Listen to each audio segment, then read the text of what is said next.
মনে করছে যে বিএনপিকে খুব সহজে ভয় দেখানো সম্ভব, মনে করছে বিএনপির মধ্যে বিভক্তি দেখানো সম্ভব। এবং আলটিমেটলি সরকার তো দেশ যায়, আমি যেহেতু সরকারের সাথে সম্পৃক্ত ছিলাম 5টি বছর, ফলে এখানে গোয়েন্দা সংস্থাগুলো কিভাবে কাজ করে, এনএসআই কিভাবে কাজ করে, ডিজিএফআই কিভাবে কাজ করে, কিছুটা তো ধারণা আছে একদম প্র্যাকটিক্যালি। ডক্টর মোহাম্মদ ইউনূসের সরকারের হাতে তো তথ্য আছে যে জেলখানাতে গিয়ে জামাতের বিএনপির কোন কোন লোক কি কথা বলেছে, কার সঙ্গে কতটা লেনদেন হয়েছে, কোন দিন কত তারিখে কোন গোয়েন্দা সংস্থার পরামর্শে কে কোথায় পালিয়েছিল।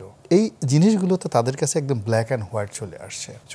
আসার কারণে কি হচ্ছে, ওইরকমভাবে মোরালি নৈতিকভাবে কাউকে ভয় পেতে হলে যে ধরনের প্রেক্ষাপট দরকার, যে ধরনের এডুকেশন দরকার, ওই রিজনটা সরকারের কাছে এখনো শো আপ হয়নি। এখন রাজনীতিতে কতগুলো পোর্ট্রেট তৈরি হয়ে গেছে, যেমন ধরেন জনাব ববি হাজ্জাজ বা আমি গোলাম মোল্লা রনি, আমরা তো এখনো রাজনীতিতে আমরা কোনো পোর্ট্রেট তৈরি করতে পারিনি। পোর্ট্রেট কে তৈরি করেছে? জনাব ওবায়দুল কাদের। তো ওবায়দুল কাদের বলতে কি বোঝায়?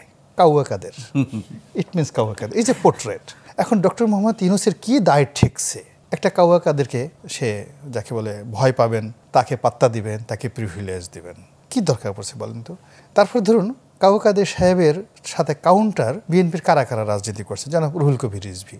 এখন জনাব রুহুল কবির রিজভী আগস্ট মাসের 5 তারিখের আগে ওনার গায়ে যত শক্তি ছিল, আগস্ট মাসের পরে উনি আরো দুর্বল হয়ে গেছেন। এখন উনি লাঠি ছাড়া চলতে পারেন না। ওনার অনেক নেতাকর্মীর গালে এখন মাখন চলে আসছে, অনেকের দেহের শক্তি চলে আসছে। উপজেলা পর্যায়ে বিএনপির অনেক নেতাকর্মী রয়েছে যারা দামি দামি গাড়ি কেনার মতো অবস্থায় পৌঁছে গেছে।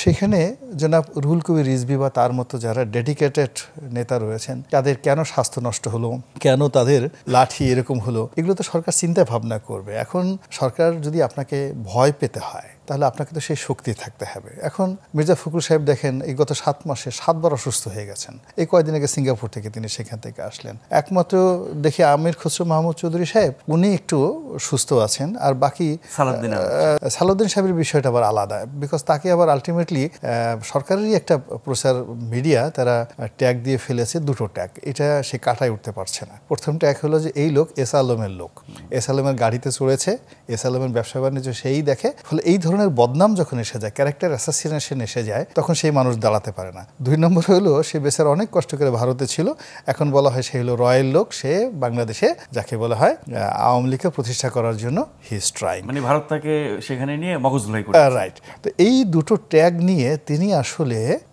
স্ট্রংলি কাজ করতে পারছেন না, সিদ্ধান্ত নিতে পারছেন না। আবার এদিকে মির্জা ফখরুল সাহেব, তিনি দীর্ঘদিন যাবত সাধারণ সম্পাদক হিসেবে আছেন, তো তার সাধারণ সম্পাদক যায় করে আজকে প্রায় 4-5 বছরই শুনছি যে ওনার সাধারণ সম্পাদক চলে যাবে। প্রেশারে তো সবচেয়ে দুর্দিনে বিএনপিকে ধরে রেখেছে, রাইট। তো ওনাকে সেই জায়গাটাতে তো দল বা দেশ জাতি সেভাবে আমরা তাকে মূল্যায়ন করতে পারিনি। ফলে কি হচ্ছে, তার হাত পা দুর্বল হয়ে গেছে, আর তার হাতের যে লাঠি ওটা মোটা হয়ে গেছে, শক্তিশালী হয়ে গেছে।